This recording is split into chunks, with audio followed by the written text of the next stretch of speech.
Some years ago, I worshiped in a congregation where the pastor, addressing the congregation, asked this question: why do you suppose that the windshield of your automobile is larger than the rearview mirror? Well, the answer, of course, is that what is out ahead of you is far more important than what is behind you. Now, we have a ministry today that is effective because women and men in the 60s envisioned a congregation in this place, mobilizing resources to build the church that we are in. But we have developed our ministries to the place where the present sanctuary no longer meets the emerging needs of the present generation. Our church was founded on the principles of mission and outreach. This is what attracted John and me to this church back in 1966 when we became members.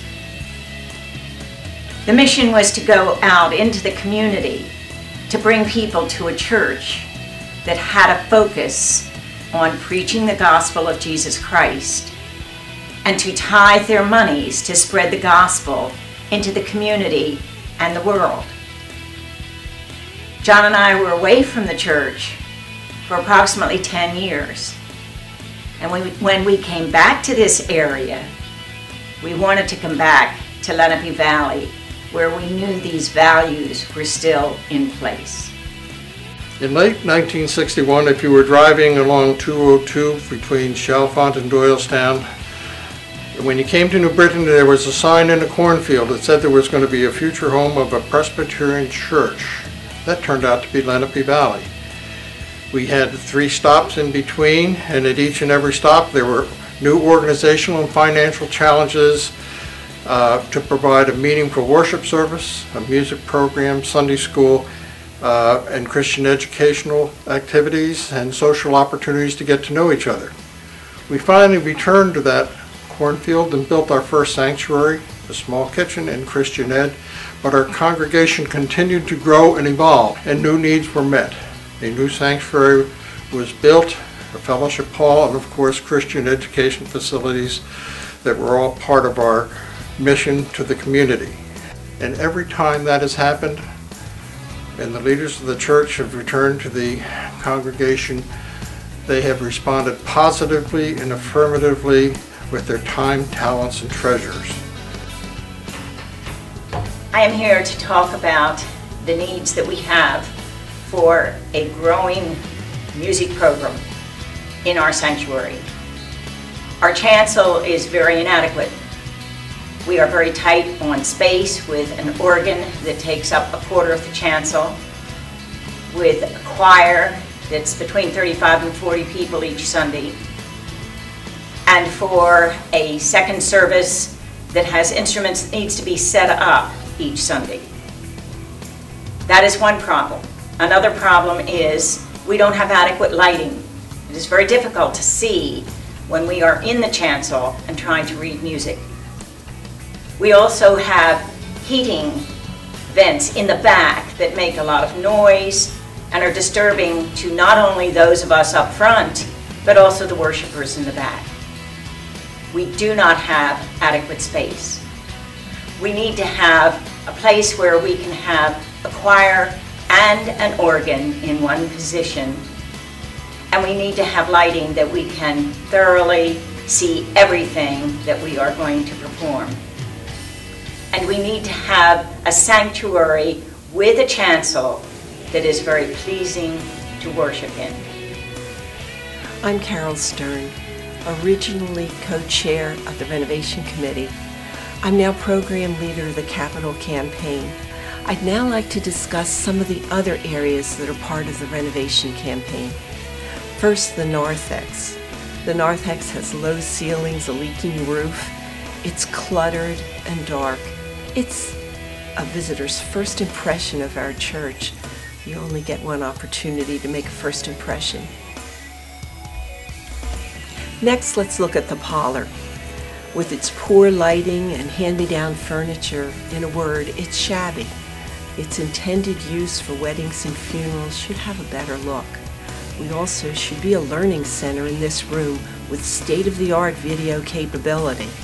Our property committee feels that we could save a great deal on utility costs by replacing our antiquated refrigerator, freezer, and stove with state-of-the-art, energy-efficient appliances. Last, let's talk about Doug's office.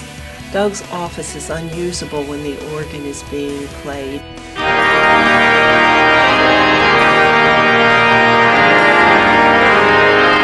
Doug needs more space for counseling, and he needs a quiet atmosphere for work and prayer.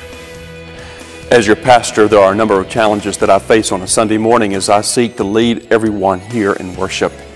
One of the challenges is the heating and the air conditioning system. Sometimes I'm motioning to someone on the property committee to turn it off simply so I can be heard when I'm preaching. Another challenge for me personally is the lighting in this church. There are times when I'm standing at the pulpit and I simply cannot see the words on the printed page because of the insufficient lighting. You may remember when we once had a chancel area that was quite attractive in its appearance with a pulpit, a lectern, and clergy chairs, and those have one by one been removed from the chancel area as the choir has grown, and so now what we have is a chancel area that looks like it's in transition. It is no longer visually pleasing to those who gather to worship here on a Sunday morning. I'm Raymond Greer, Elder for Worship and Chair of the Renovation Committee created by our session. Shortly we will view architectural renderings of the renovations that have been proposed.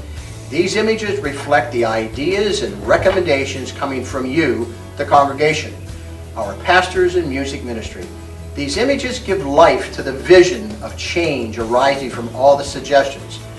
The result is an updated, enhanced, and attractive place for worship and a functional and inviting facility.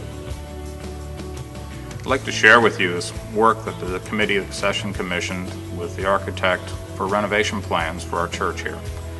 You see the existing footprint on the facilities that we have today and currently use.